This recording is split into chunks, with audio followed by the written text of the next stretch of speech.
to do. We have newly appointed, newly entered into the Hall of Fame, Bill Parcells. And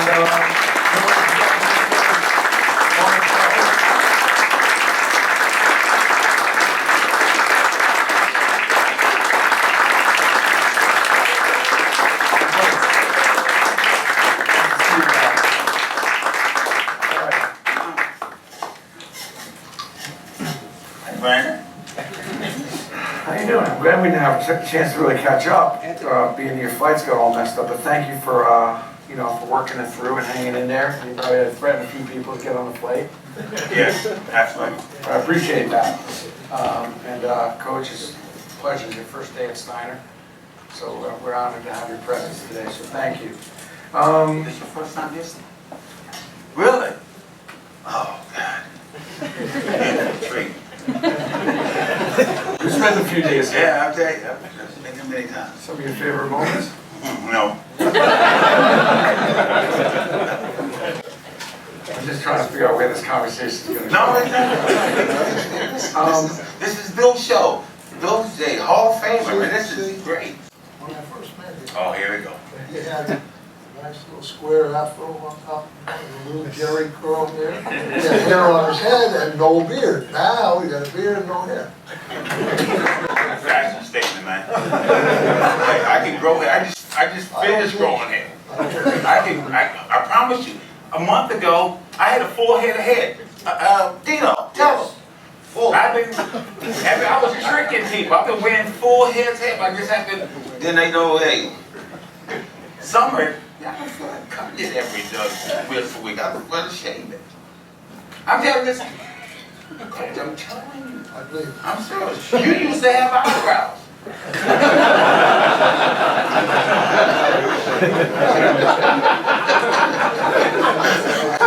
That doesn't ever change. Never. We're on 30 years now. That's right, something's wrong. Coach, I have to start with you and say, first of all, congratulations. How does it feel? Do you feel that little uplifting while I'm in the Hall of Fame? Yeah, sure. I think, hey, it's great. He's there, and I got a few guys in there with me, and they're the reason why I'm in there. There's no doubt about that. The coach could only do so much. We have to have That's what I keep telling you.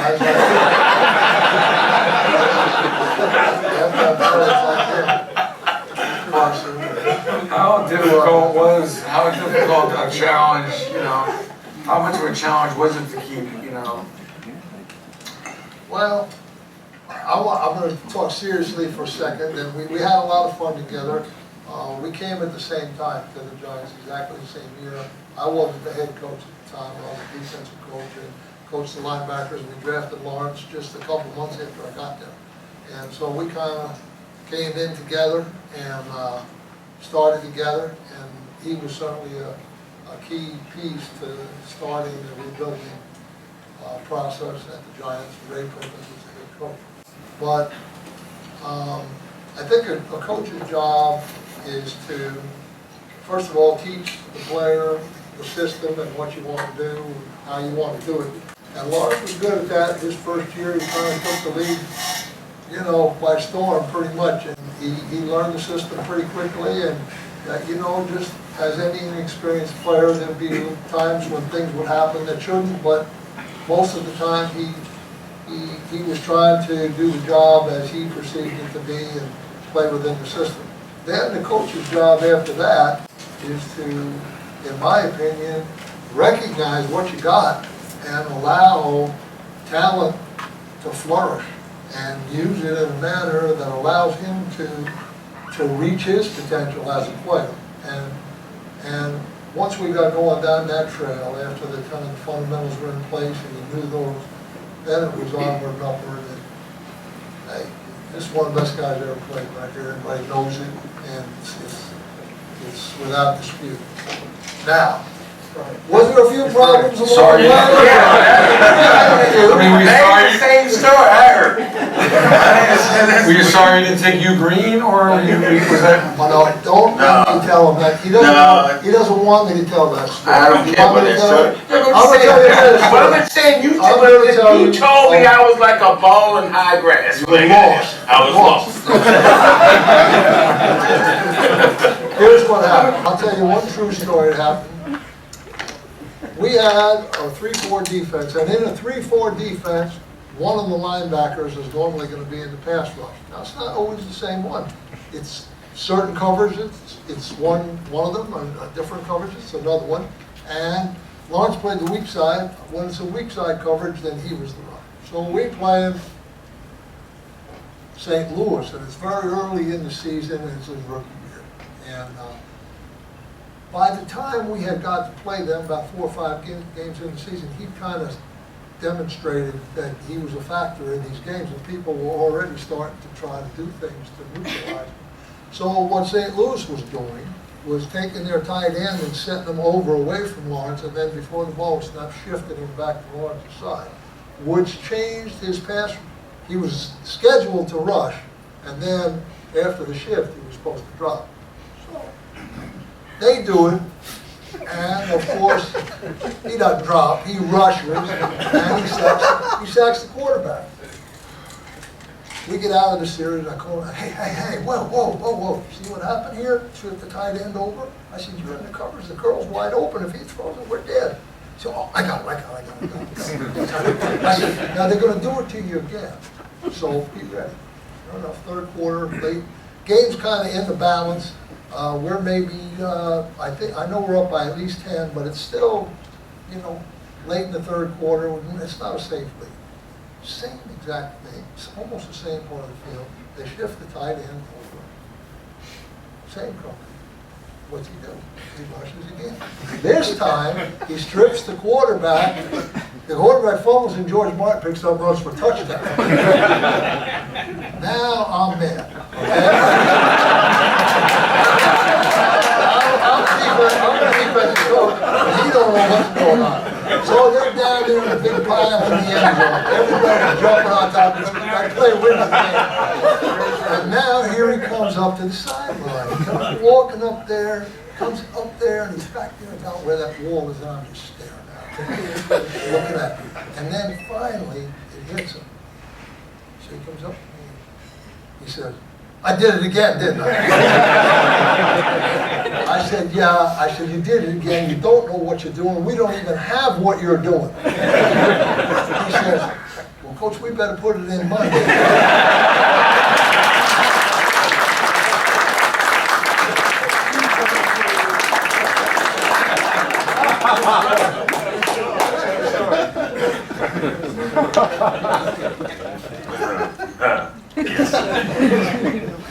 Now, Bill's something else. I'll tell you, he's a great coach. One of the best I've ever seen, simply because me and Bill, when I first got to the Giants, Bill, when I was a rookie, he stayed on my ass every play. It's like, I couldn't do nothing right. Oh, you did this wrong. Oh, you did that wrong. You did this wrong. You did that wrong. Oh, you're not dropping properly. You're not hitting up. Whatever could be done wrong. Every play, Bill was on my ass. It's fine. I said, hey man, I can't take this. I can't work in this environment like that. I said, listen, you can trade me, you can cut me, you can put score pan back into the game, or you can do whatever you want, but you have to get the hell off my ass, right? So Bill looked at me. All right, I'll tell you what. I'm gonna let you do it your way. But when you screw up, you have to do it my way. I said, okay. I didn't have to hear from her for the next 12 years.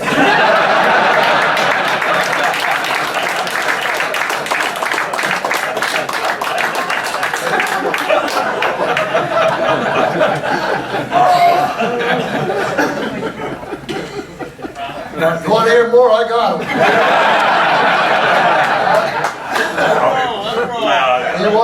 Should I tell me to tell the Hugh Green story? Yeah, let's tell me your greatest When story. Lawrence came out in the draft, in 81. He was highly thought of. But there was another linebacker from the University of Pittsburgh that was equally thought of. Equally thought of, okay? In this respect, that some teams thought Green was a better fit at linebacker. Lawrence had played linebacker in college, but really on a minimal basis. He was more of a kind of a rush end.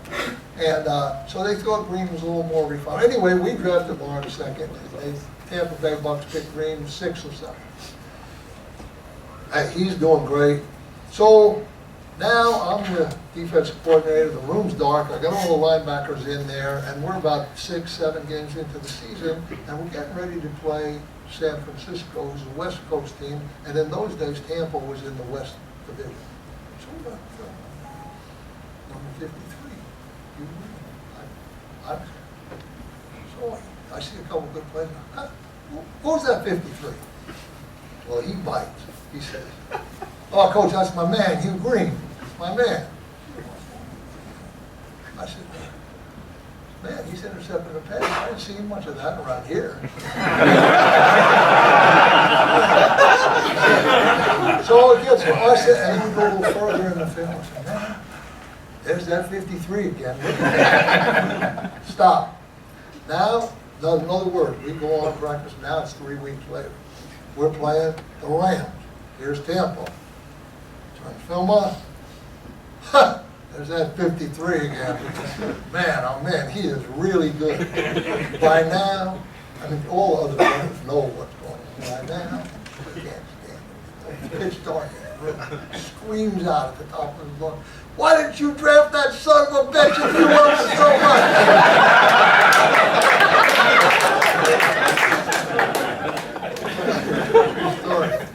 They all, that 53 boy, he was really good.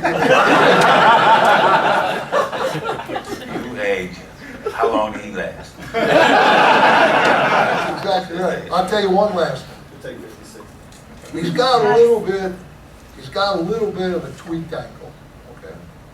And we're playing the Rams, and they got this tackle named Irv Pankey. And at his best, Lawrence is a lot better than Pankey, okay? He's going to do a good job on him. But we play him early in the season. His ankle's a little bit tweaked, and he can't really do what he's capable of doing. So, no sacks. Coincidentally, we play the Rams again later in the season, and I had seen a film where the Rams had played New Orleans just prior to us coming up, and they had a linebacker, a very good linebacker, that wore number 56 for the New Orleans Saints. His name was Pat Swilling.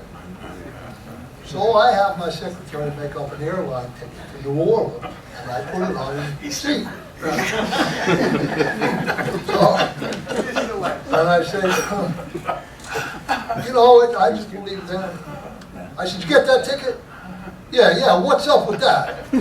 I said, "Look, Swilling got 2.5 sacks on Pankey." I said, "What I want you to do is take the airline ticket, fly down to New Orleans." I said, "You don't have to change numbers, you both wear 56. Just take your helmet down there, give it to Swilling, and let him fly up here."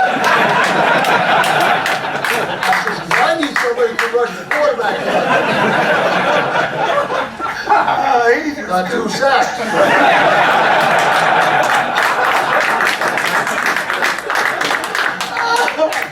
Some funny shit.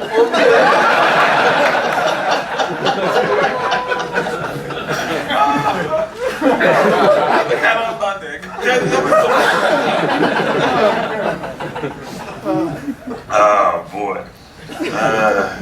That Bill Parcells, man, he's something else, man. You know, they say, everybody say, well, you know, is he a good coach? Is he a good motivator?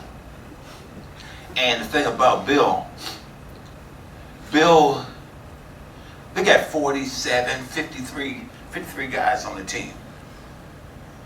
And Bill doesn't motivate anybody the same way. The stuff he do to Jumbo, he not gonna do to me. I promise you. The way you motivate Harry, or the way you motivate Banks, or the way you motivate Phil Simms, or the way you motivate Bavaro, every way is different. And I tell you, so you talk about somebody got a whole bunch of face on him.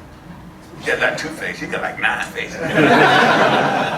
No, but I tell you, Hey, one thing about Bill, which I love about Bill, we pretty much have the same philosophy about football. As far as, you know, it's a physical sport. You know, you have to be able to run the football, especially in giant country, because when it gets cold, you got to be able to keep it on the ground and run that clock out. Defense wins. Defense is paramount, you know, and your defense starts with your linebackers. You know, if you got good linebackers, you're gonna have a good team. You have the ends or tackles that force that can hit two gap, that can sit there and punch you in the head, and then get the head up and see where the ball's at. Those type of guys we like. You know, we got the same type of philosophy. For as I know he might have changed now since you, but you know, suddenly you down in Miami playing, coaching them guys. So he might have changed. Well, he was general manager, so you know he might have got a little soft. You might have got a little soft. You might have got a little soft. And plus, you was with the Jets for a while, so you might be a little soft.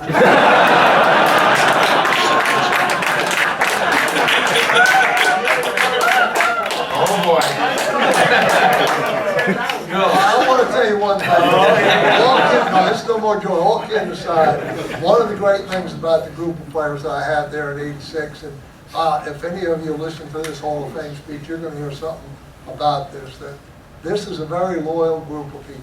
And we had our reunion a few years ago, and I told them that the one thing I was most proud of about the team was that whenever one of these guys ever got in trouble, whatever it is, okay, and whatever it is, my prodigal son included, the others would come and help. And that's still happening today.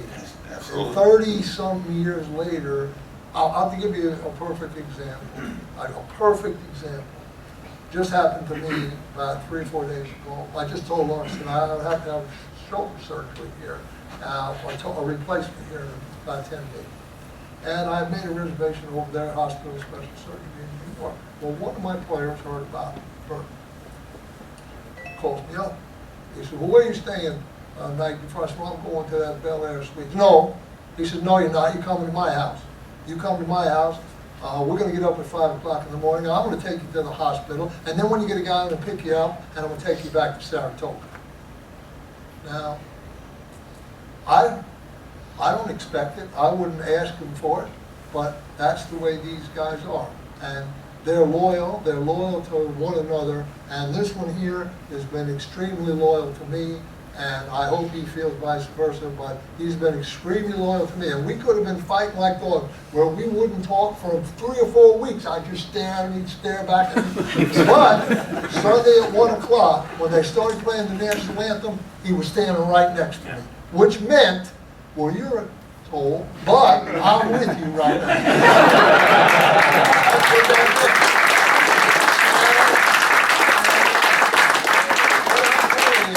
They're my guys, and they'll always be my guys, and I'm their guy, and they know it, and I know it. So that's what a team's supposed to be like, and that's why this group of Giants was such a special group. And it really is a rare thing. Nowadays, you don't, with the free agency and the transient nature of your team, you don't get that same thing. But we were all lucky. We were all lucky to be part of what happened there, because this is a good example of it. And there's a guy that's loyal, and all he knows, all he has to do is, boom, that phone rings, he knows I'm there, and I know he's there. So that's the best thing about it. That's what it's supposed to be about. You better watch out for Bert, though, because didn't you trade him to San Francisco? You traded him to San Francisco, you better watch out for Bert. I wouldn't eat nothing at that house.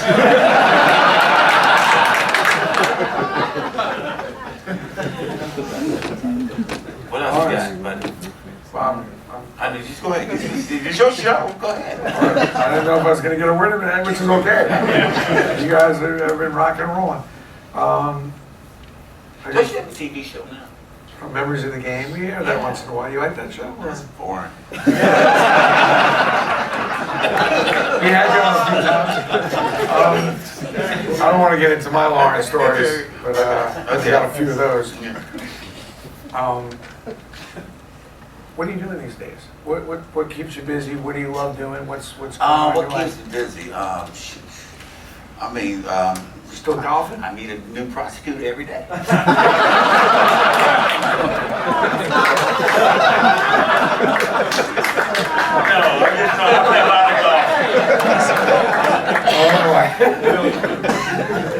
play a lot of golf. I have a son. My son is 7, and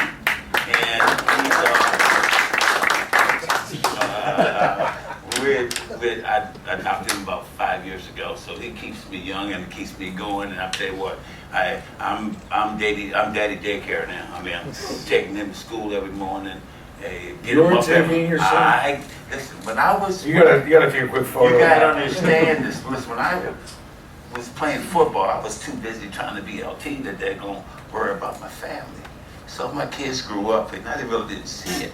So now I've got a second chance, and I'm sitting there with my son, Mally, and I'll tell you, I love getting up. I get up in the morning, every morning I fight with him to get his shower, get his hair done. I fight him every morning, take him to school. I pick him up. We have a great time together. I love the sport. And I spend a lot of time with him. Would you say this is a little bit of a period of almost like reflection for you, where you almost kind of like started a new life? No. What's that all about? I'm just trying to follow up on the you getting up in the morning, taking your kids to school. I like it. I mean, I remember sitting in your living room and you know, with your kids, and like, you know, it was just chaos to me. You know, like. My life is chaos. Yeah, what's that kid's name? It's just son Lawrence. Oh, that's right. Yeah. No, but I tell you, it's a different world. You know, as you get older and stuff, and I think I really enjoy, you know, coming out and being with Bill and being with Harry and being with Brian Kelly and some of the older guys, and we sit there. Hey, glad you make it. Anyway, sit there and we reminisce about the old times, and then it's not always about the. And then, you know, Kelly, he's a little bit old enough, so he repeats the same story over and over and over. So that tells something. Anyway, we like Phil was saying, we're a close knit group. I mean, the championship teams we've been on, and you know. There's a lot of guys you play with throughout over the years, you know. You don't know which guy, you don't remember if he's on the 84 team, or on the 85 team, if on the 87 team. But the core guys, the guys that make it happen, the guys that go out, you can count on every Sunday. That you guys that, you know, that the backbone of your team, and everybody has them. They got 5 or 6, 7 of them on every team. The backbone of your team, God, we still hang together. You know, it's amazing, and I do go a little ways back with you. When you ask players that play with you, you know, most people would say he was a great player, this, that, but most players, first thing they would say is you were a great teammate. You were the best teammate that you can imagine. Where does that come from? Like, because you were always there for your teammates, and you never, every charity event, every time they did something, you were there. Even when you were, you know, at the height of you always showed up. And where does that come from? I mean, because that's unusual, even for superstar status. Is that something that ingrained for you from your parents, something you got as a kid, as a coach, that ingrained that into you? Because it's hard to get a superstar that's such a great, humble teammate as you were. And it's amazing, every player you ask, they're like, Lawrence Taylor was the best teammate, besides how great he was on the field. Okay, I mean, let's go ahead. You're welcome. I'm just curious. You'll get into the question. He's like, where do you get that from? Where do you get the team? Where did I don't know. I don't know. I mean, I like playing. I like the game of football, and I really enjoy the guys that I've been around. I think about all the time. Could I have done it somewhere else? Maybe. Could I have done it without Bill Parcells? Never. Simply because Bill allowed me to do, you know, to be myself. I wasn't set to a box. You know, wasn't set to a box. I mean, and so I thank Bill for that. And then the teammates, Brian Kelly, Harry Carson, Brad Van Pelt. That's a hell of a crew that they're gonna grow up with, man. Can I ask you Hell of one a thing? crew. My football, by the way, I mean, you probably could have played any sport. Of Or... course, I could have played any sports. I was good. Baseball. I mean, baseball. I was originally drafted in baseball, but I played football. Man, listen, let me tell you something. When I used to play baseball, the center fielder would never say, "I got it." He'd say, "I'll go get it."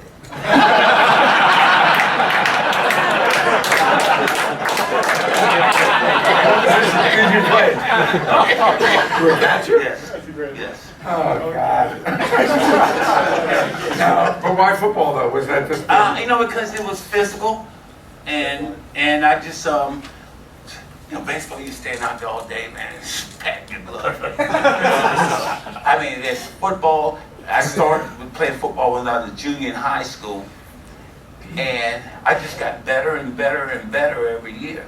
And football just turned into just a physical game that you know, I needed. I mean, I just love. I mean, when I first came here, Bill will tell you, hey man, I want to contact every day. I just want to hit. I learned that you won't do the hit or the hit. Because then you get that, you know, break that machine. But I tell you, I mean, I used to always want live. I mean, I always want live, and I just think football is, you know, I know not a whole lot of things about what goes on in life and stuff, but one thing I have a doctorate in, or a PhD, or a master's is football. I understand the game of football. Coach, I have to ask you, is football, you know, IQ? Because it seemed like he played like a wild, you know, like a wild man, but was he No, his instincts smart? were good, his instincts were good, and I think the main thing that you just had to do as a coach was to try to channel those instincts in the right direction. So when to gamble, when not to gamble, we've been through that with him. They used to run draw plays on him to try to slow his rush down. He had to learn how to combat that and retrace back and get to the draw plays. But once you taught him things and techniques, then he would just, there are very few athletes that can just take it out there and do what you're asking them to do. And they just do it, and it's kind of an instinctive nature, and he would never get his body into a position of physical trouble. He could kind of contort himself out of bad situations, and very few athletes can do that. And that's the way he can stay on his feet and, you know, be active and stay in play and that kind of thing. So, but Bill, one thing you did that you didn't realize, I guess you're just doing. I had never had a coach. You know how we used to do those, you had to go to the blackboard, we had to draw. We had to know what the safety doing, what the corner's doing, and that's what would turn it into, I think, a game where I could gamble more because I knew what everybody on the team was doing. I knew what every position on the football field, and I knew what their assignment was on what we call a defense. We know what the assignments are. So I know where the linebacker's going to go. I know where the safety's going. I know where the corner's going. I know where the tackle's going. So, hey, that tells me where my parameters are for as people say, you did your own thing. No, I did it within the framework of the defense. What he's talking about there, I'll tell you one thing that used to happen every once in a while. You know, as coaches, we get smart every once in a while, and we would come up with kind of little wrinkles that we would want to do, and the game would start, maybe it wasn't going too well. And the players, and him particularly, he was pretty vocal on this. So why don't we just play what we do? You know, what we know how to do. And, you know, there was really a lot of wisdom there about that. And because they were confident in it, they knew how to do it, and if you just let them do it, they would do it. But sometimes coaches, you try to outsmart yourself a little bit, and make it a little easier on them, when in fact just letting them do what they can do is good enough. And so after a while, we got that way. We just weren't too fancy, we weren't too creative, we weren't too anything except problematic for the other team. And that's basically what everybody knew we were going to run red 2, cover 2, red 2. Yeah, they knew it. Everybody we just did it, and we executed it, and then things were pretty good. But Coach, how close were you to winning a Super Bowl in '85? You know, you had the great run Yeah. 86, but did you need We had 85 to to beat get the to 86? Bears. We had to beat the Bears, and you know, quite frankly, I thought the Bears were further down the road than we were in terms of cohesion. The players had been in place longer. We had some that had been in place, but they had a whole group, except for Refrigerator Perry, who was new, that had been getting together a long time. So they were pretty tough, and they had a good ground game. What people don't remember about the Bears in '85 is they led the league in rushing. And yeah, and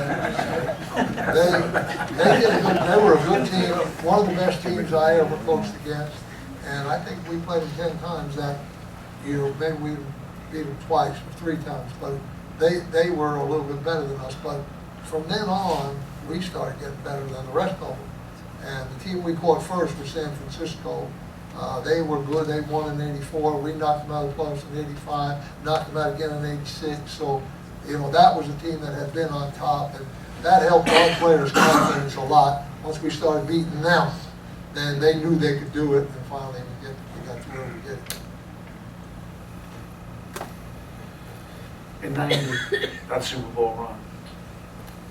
90. You're in San Francisco, things are not quite going, you know, things are tight, but you know. Oh, 90, yes, you said Super Bowl. I'm at 90. Okay. You know, I mean, how'd you feel out there? Was that one of those, do you feel that season was a season of destiny? Okay, you talking about San Francisco? Yeah. You know, that 1990, The fumble. there were, I'm just telling you, Yeah. When we first started with the fumble.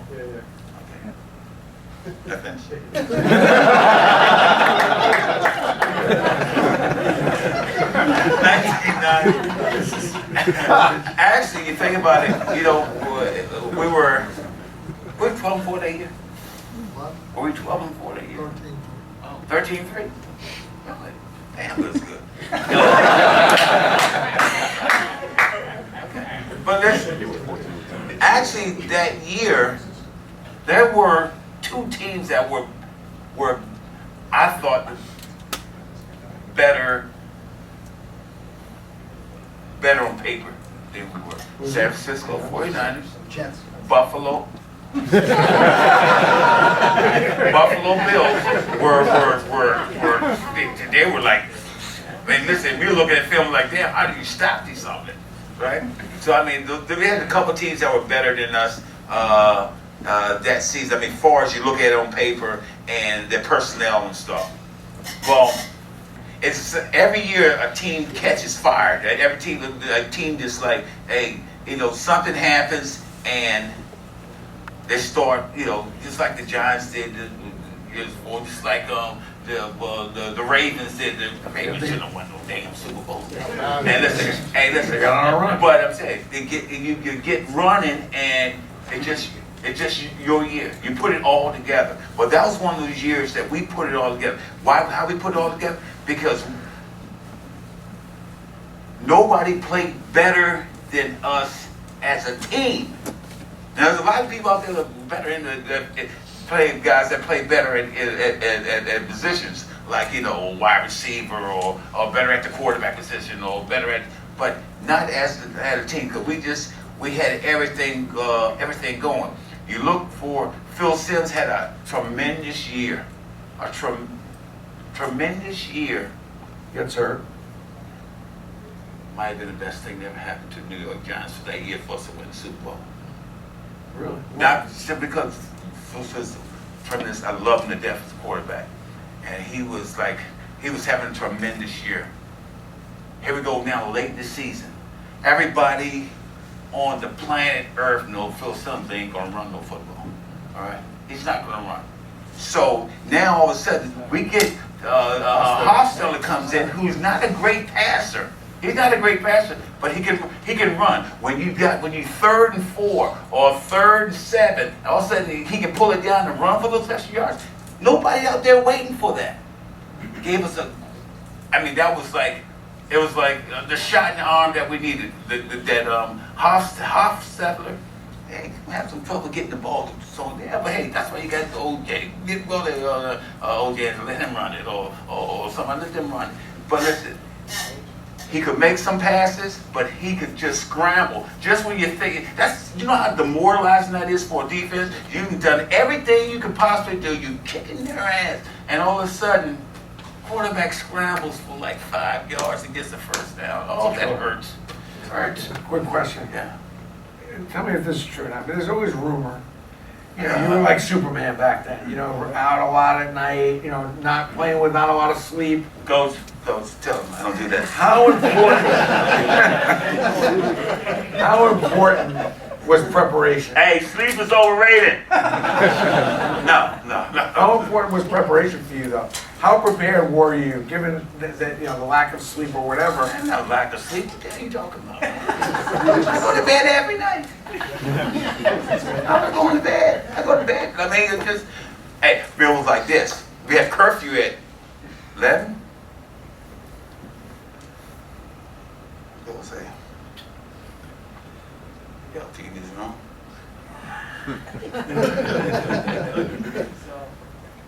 Then you say, no. I don't want to know.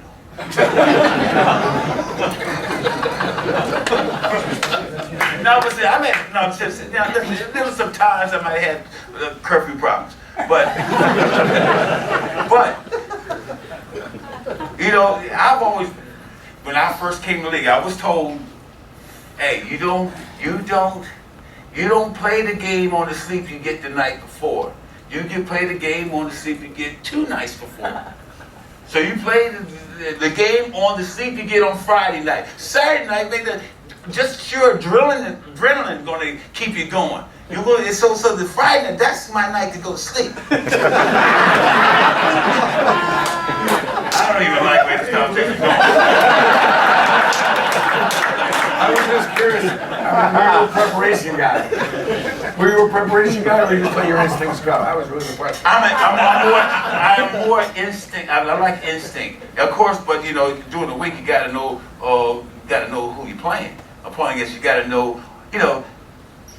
And one thing about Parcells, and one thing about Belichick. Listen, we're gonna go over plays and stuff. So when you get into the game, and then calling their cadence and then move it all around and sit there and bap. By the time they snap the ball, you've already narrowed it down to 1 or 2 plays they're going to run from that set. You know? So you were a preparation guy. Well, See, the thing about I'm Lawrence, a smart he tries. ball player. I'm a smart. Well, there's no question, you're a smart guy. player. I think you're a pretty smart guy because he always played like, you know, he was kind of all over the place. Look at contract page number 10, second paragraph. Then get back to me.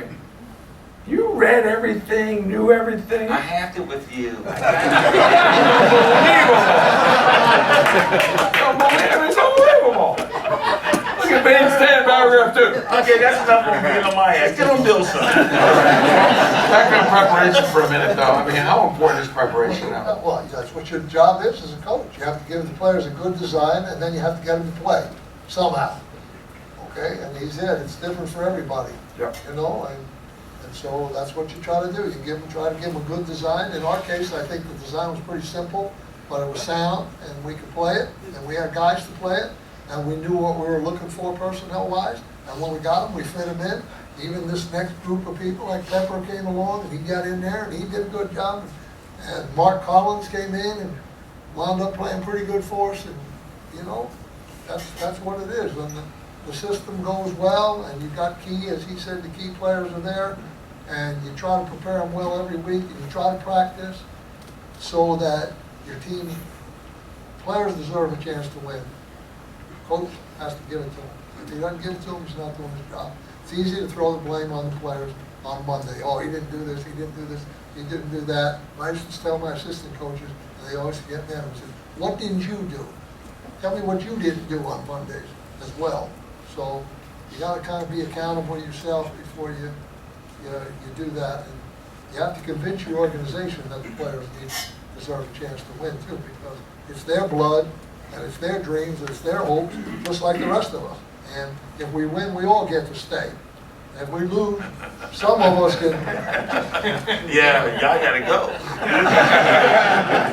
Hey, Coach, this, what you said was something that, which is true too. And you think about it, you know, hey, it's like the 3-4 defense, you know, or whatever you want to call it. The defense we played, a lot of people can't play that defense. Don't have personnel. Don't have personnel. And that's one thing that you gotta have the personnel. We were very fortunate that we played a defense that we had exactly the right personnel to the right type of player. Not to say that it might be the right, you know, but the right type of player, because as we went further on, there were some times when we didn't have the right people in there to run those defenses.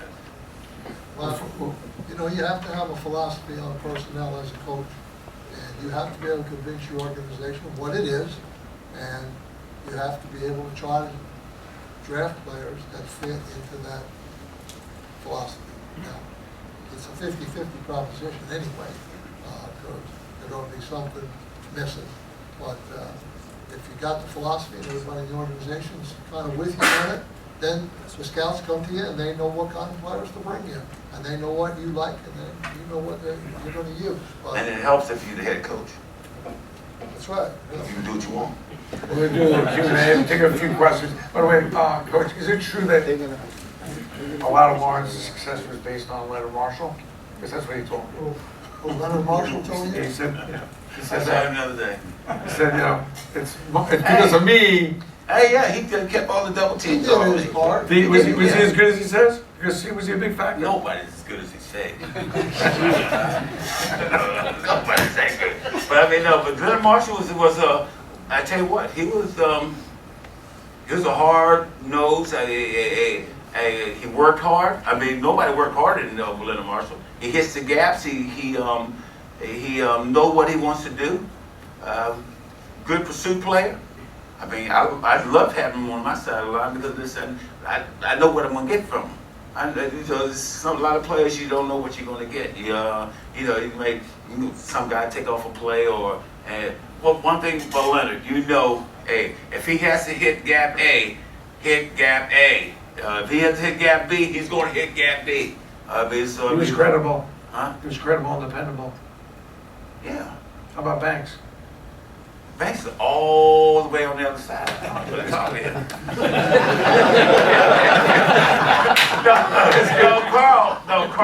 Carl Banks, I tell you what, you talk about, I tell you the two best run players I've ever seen, Brad Van Pelt and Carl Banks. When it comes to shutting down that tight end, shutting down that the backside where you got no place to run, you're going to stretch it all the way to the sideline. It's two of the best I've ever seen. Brad Van Pelt, and I thought when you got rid of Brad Van Pelt, I thought that was a mistake. But you brought in Carl Banks, so I said, well, okay. I let him go. Oh boy. Questions? What do you got? Any questions? Yes, sir. How you doing? I just saw your recent 15 for 15 or 30 for 30 on John Tuggle. What was you touched on it a little bit. What would you say the number one thing I guess you learned from him as a coach or as a person? I think in John, and I don't know whether everyone here knows what we're referring to. We had a player in '83, Lawrence knows him, named John Tuggle, and he contracted a very rare form of cancer after his first year in the league, and they did a little thing on him on ESPN, and I was involved in it. But John was a young man that was kind of a journeyman, backup, kind of good special teams player, but he had a few attributes that people couldn't see, and I've always when you have an athlete, listen, when you see a guy like this, it's pretty easy to see what's there. But there are others that can fool you because the talent or the things that they have going for them aren't obvious. And I refer to that as some attributes that you can't see. The only time they show up is when it's the duress. And when this young man got cancer, it's just a whole thing. And it's an 8-minute thing. I'm not trying to promote the video, but it's a really heartfelt thing on my part, for sure. You know, I'm sure you can tell that. And he just, young man, he came into my office late, his cancer was serious, he knew he was dying. He came in, he was all dressed up in a black suit, shoes were shined, and he had a bottle of champagne. He said, "Coach, let's have a drink." He sat down there, and we had a drink, and he thanked me for everything. And, you know, I said, "No, thank you." And just couple weeks later, he was dead. And, you know, just to have the wherewithal to still come in there and do what he did, it touched me. It was a powerful time. It was a very powerful time in my life, and it only lasted about 15 minutes.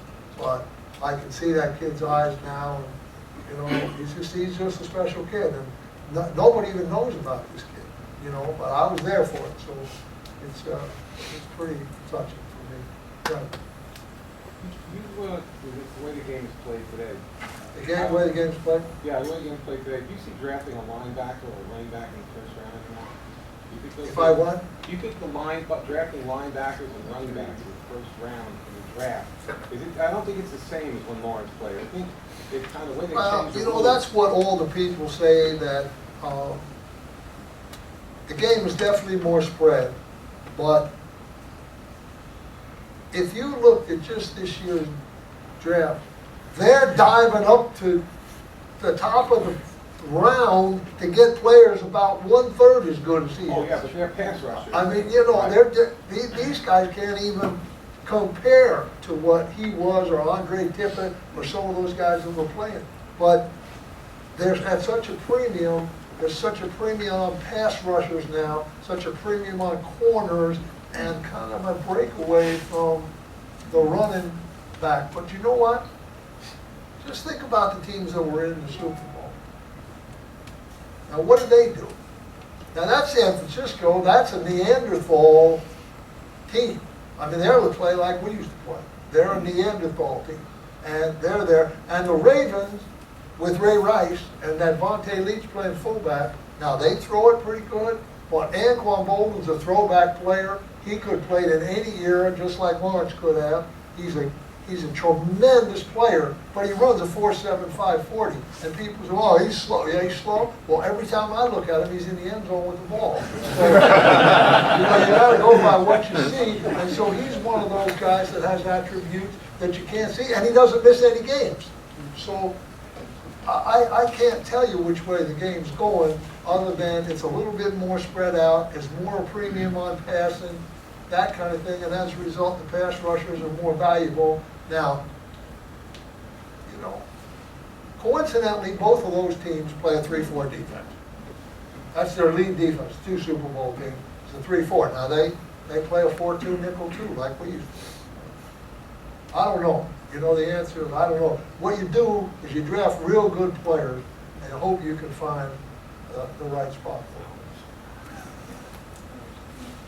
them. LT, out of all the teams that Coach went to after the Giants, which one did you say, how the hell did he go there? Between the Jets, between the Cowboys, like, Oh, you know, the Jets, of course. Jets. Why would you do that? But see, Bill, we had a pact. We was going to leave together. But he left before I did.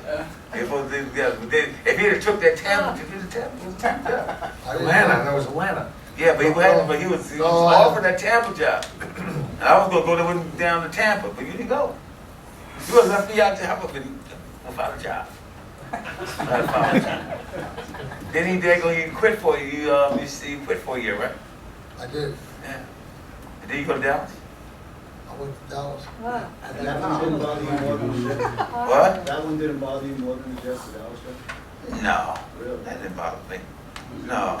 Come in the dressing room before the game, say hello. Right. Hold on, well, so what? They're my boys. What are you gonna do? That's what you gotta do. Two more quick questions.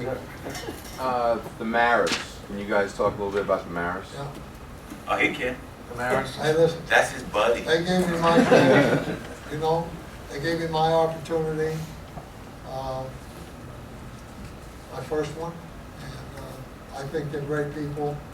They've been good to me. I'm still friends with those that are alive. I don't know John as well now, but Chris and I are pretty friendly, and I speak to him quite frequently.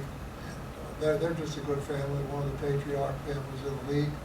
And all of us that were around Wellington, I mean, what Wellington did, Lawrence, he can tell you, he looked. Greatest guy I ever known. Wellington is God. That's right. What's up, Coach? If you had to choose one team right now to coach for this year, besides the Giants, San Francisco, and Lawrence Taylor, what quarterback and running back did you look forward most to hitting the hardest in your career? I really don't. I didn't look at it that way. I guess I know the easiest one to catch was Jaws. But running backs, I mean, tell you what, you know what? I tell you what, running back, I used to love to daggone tackle, because you know it's gonna be one.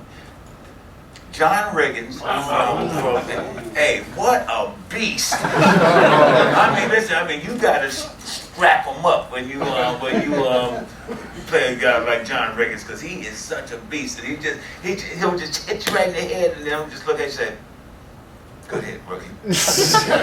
I used to love a tackle at him, because it's just like, hey, you know, you got to, if you can bring him down, you bring it down one of the best to play in the game. Yeah. Last question. Just for Bill. Talk about guys like Lawrence, and they're so good and so hard to game plan against them. Are there any standout guys that you, maybe Jerry Rice, Joe Montana, that were really hard to game plan against? Maybe kept you up late at night?